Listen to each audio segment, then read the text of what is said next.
Excuse me ಅಲ್ಲ, where do you come up with all these things? 5% ಅಂತ ಹೇಗೆ ಗೊತ್ತಾಯ್ತು ನಿಮ್ಗೆ? ಅದೇ ವಾಟ್ಸ್ಆಪ್ ಅಲ್ಲಿ ಮೊನ್ನೆ ಯಾವ್ದೋ ಫಾರ್ವರ್ಡ್ ಬಂದಿತ್ತು. ನಮ್ ಡಾಕ್ಟರ್ ಅಶೋಕ್ ಗ್ರೂಪ್ ಅಲ್ಲಿ ಶೇರ್ ಮಾಡಿದ್ರು. ವಾಟ್ಸ್ಆಪ್ ಫಾರ್ವರ್ಡ್ ಎಲ್ಲ ಅಥೆಂಟಿಕ್ ಇನ್ಫಾರ್ಮೇಶನ್ ಅನ್ಕೊಡೋರ ಹತ್ರ ನಾನೇನ್ ಮಾತಾಡ್ಲಿ? Guys relax. By the way, ಆ ಹೊಸ ಕಾಂಟ್ರವರ್ಸಿ ಗೊತ್ತಾಯ್ತಾ? ಡಾಕ್ಟರ್ ಅಶೋಕ್ದು. ಅಪೆಂಡಿಸೈಟಿಸ್ ಪೇಷಂಟ್ ತಾನೆ? Yeah, so this guy had appendicitis and the appendix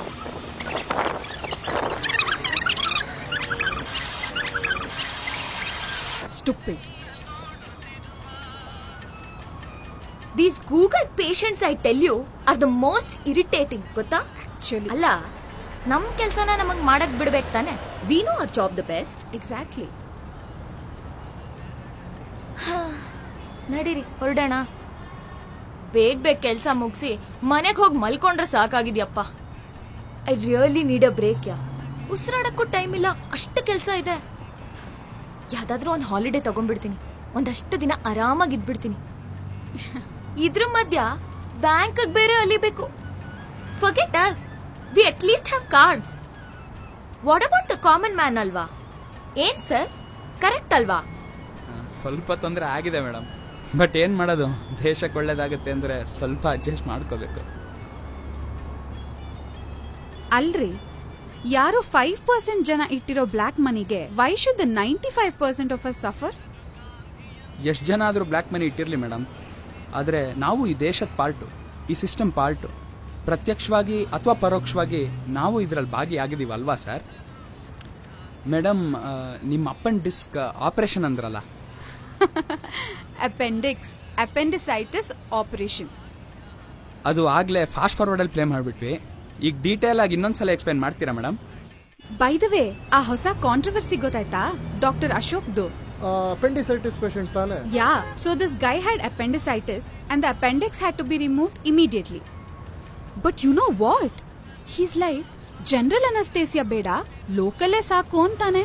I have read on Google, ನನಗೆಲ್ಲ ಗೊತ್ತಿದೆ ಅನ್ನೋ ತರ ಮಾತಾಡ್ತಾನೆ. ಎಷ್ಟ್ ಹೇಳಿದ್ರು ಹೀಸ್ ಜಸ್ಟ್ ನಾಟ್ ಲಿಸ್ನಿಂಗ್. ಬಾಡಿಯಲ್ಲಾಗಿರೋ ಒಂದ್ ಚಿಕ್ಕ ಪ್ರಾಬ್ಲಮ್ಗೆ ಇಡೀ ಬಾಡಿನೇ ಏನಕ್ಕೆ ಅನ್ಕಾನ್ಶಿಯಸ್ ಮಾಡ್ಬೇಕು ಅಂತಾನೆ. Stupid. These Google patients, I tell you, are the most irritating. ಗೊತ್ತಾ?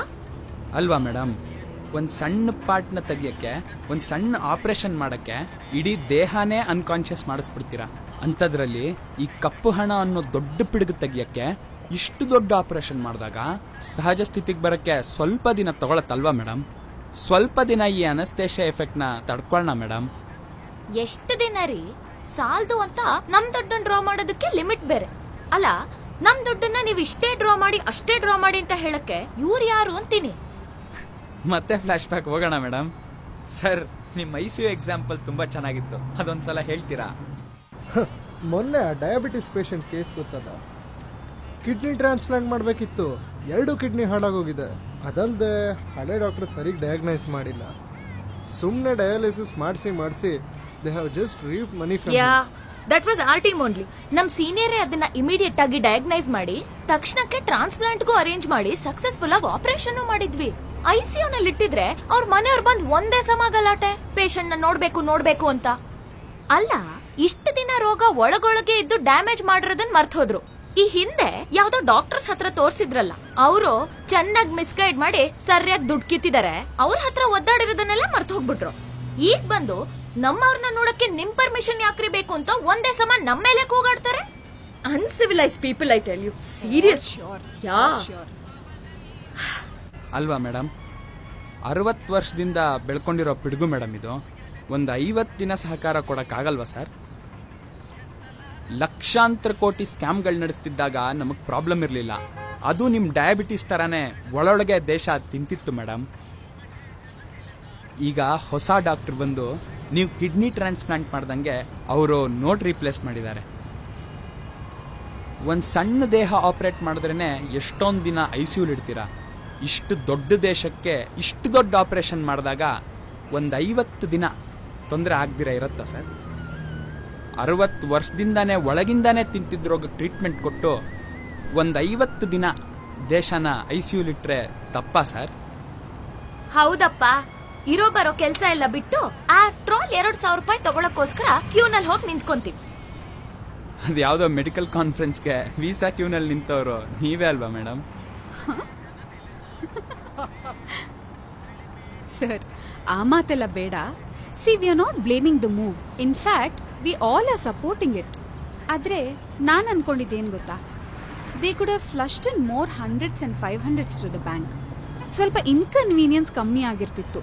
They could have been a little more prepared ಅಂತ ಅನ್ಸುತ್ತೆ. ಮಾತಲ್ಲೇ ಮನೆ ಕಟ್ಟೋ ದೇಶ ಮೇಡಮ್ ನಮ್ದು. ಅಲ್ಲ ಮೇಡಮ್, ಈ 10 ನಿಮಿಷದಲ್ಲಿ ನಿಮ್ಮ ಆಸ್ಪತ್ರೆಯಲ್ಲಿ ಏನೇನ್ ನಡೆಯುತ್ತೆ ಅಂತೆಲ್ಲ ಸೀಕ್ರೆಟ್ಸ್ನ ಒಬ್ಬ ಟೀ ಅಂಗಡಿಯವನ್ ಮುಂದೆ ನೀವೇ ಬಿಚ್ಚಿಟ್ರಿ. ಅಷ್ಟು ಈಸಿಯಾಗಿ ಸೀಕ್ರೆಟ್ಸ್ ಲೀಕ್ ಆಗೋ ದೇಶ ನಮ್ದು. ಸುಮ್ನೆ 100ರನ್ನ 500ರನ್ನ ಬ್ಯಾಂಕ್ ತಳ್ಬಿಟ್ಟಿದ್ರೆ ಪ್ರಶ್ನೆಗಳು ಉದ್ಭವ ಆಗ್ತಿರ್ಲಿಲ್ವಾ ಸರ್? ಯಾಕೆ ಹೀಗಾಗ್ತಾ ಇದೆ ಅಂತ ತಿಂದು ತೇಗಿ ಕೊಪ್ಪಿರೋ ತಿಮಿಂಗಳಿಗೆ ಕ್ಲೂ ಸಿಕ್ಬಿಡ್ತಿರ್ಲಿಲ್ವಾ ಸರ್? ಸರ್ಕಾರ ಪ್ರಿಪೇರ್ ಆಗ್ದಿರಾ ಇಲ್ಲ ಮೇಡಮ್, ಕಪ್ಪಣ ಇಟ್ಟವ್ರಿಗೆ ಪ್ರಿಪೇರ್ ಆಗಕ್ ಟೈಮ್ ಕೊಡ್ಲಿಲ್ಲ ಅಷ್ಟೇ. ಒಂದ್ ಮಾತು ಹೇಳ ಸರ್, ಇಷ್ಟು ದೊಡ್ಡ ದೇಶನ ಮಂತ್ರದಂಡ ಇಟ್ಕೊಂಡು ಬದಲಾಯಿಸಕ್ ಆಗತ್ತಾ ಸರ್? ಅಲ್ಲ ಮೇಡಮ್, 10-12 ಅವರ್ ದುಡಿಯೋ ನಿಮಗೇನೆ ಸ್ಟ್ರೆಸ್ಸು. ವರ್ಷಕ್ಕೊಂದ್ಸಲ ಫಾರಿನ್ ಟ್ರಿಪ್ ಹೋಗೋಕೆ ಅದೇನೋ ಜೆಟ್ಲ್ಯಾಗು. ವಾರಕ್ಕೆ 2 ದಿನ ರಜಾ ತಗೊಂಡ್ರು ಫ್ಯಾಮಿಲಿ ಲೈಫ್ ಇಲ್ಲ ಅಂತ ಒದ್ದಾಡ್ತೀರಾ. ಅಂತದ್ರಲ್ಲಿ ದೇಶಕ್ಕೋಸ್ಕರ ಫ್ಯಾಮಿಲಿನೇ ಬಿಟ್ಟು ರಜಾನೂ ತಗೊಳ್ದಿರಾ ದಿನಕ್ಕೆ 18 ಅವರ್ ದುಡಿದು ಟೈಮ್ ವೇಸ್ಟ್ ಮಾಡಬಾರ್ದು ಅಂತ ನಿದ್ದೆ ಮಾಡೋ ಟೈಮಲ್ಲಿ ಫಾರಿನ್ ದೇಶಕ್ಕೆ ಹೋಗಿ ದೇಶಕ್ಕೋಸ್ಕರ ಇಷ್ಟೆಲ್ಲ ಕಷ್ಟಪಡ್ತಿರೋ ಒಬ್ಬ ಮನುಷ್ಯಂಗೆ ಸ್ವಲ್ಪ ಸಹಕಾರ ಕೊಡೋಣ ಮೇಡಮ್. ನಾವು 1 ಹೆಜ್ಜೆ ಮುಂದೆ ಇಟ್ರೆ ದೇಶ 121 ಕೋಟಿ ಹೆಜ್ಜೆ ಮುಂದೆ ಇಡತ್ತೆ ಮೇಡಮ್.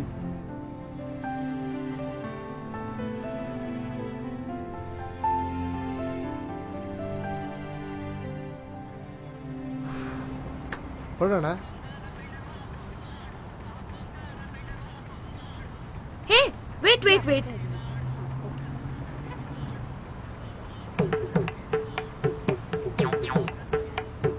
ಚೇಂಜ್ ಇಲ್ವಾ ಸರ್? ಏನು ಚೇಂಜ್ ಇಲ್ವಾ? ಇಷ್ಟೊತ್ತು ಭಾಷಣ ಮಾಡ್ದಂಗಲ್ಲಪ್ಪ. There are some practical problems of demonetisation. ನೋಡಿ, ನನ್ನ ಹತ್ರ ಚೇಂಜ್ ಇಲ್ಲ.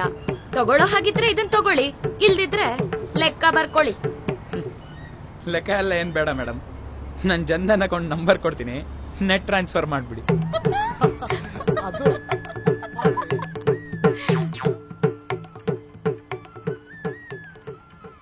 ಒಬ್ಬ ಚಾಯ್ ವಾಲ ನಿಮ್ ಬಾಯಿ ಮುಚ್ಚಿಸ್ಬಿಟ್ನಲ್ಲ ಡಾಕ್ಟ್ರೆ.